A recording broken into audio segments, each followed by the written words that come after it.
Hello, this is Lee Barrick, and I am recording some information about TI-8384 so that folks know how to use them.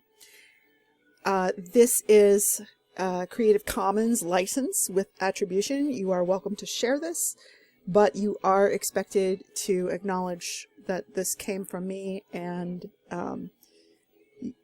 be able to track it back to me if people wanted to. So, that having been said, let's get started.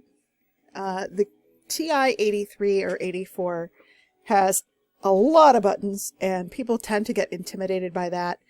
I'm going to try and break this down into very small pieces, so hopefully it's very easy to follow. The turning it on is, there's an on button here down on the lower left side, and once you turn it on, you should see a blinking cursor, usually a square.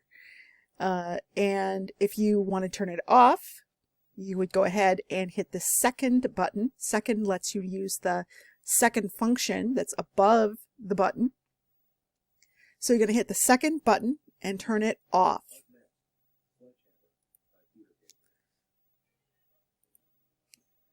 There we go.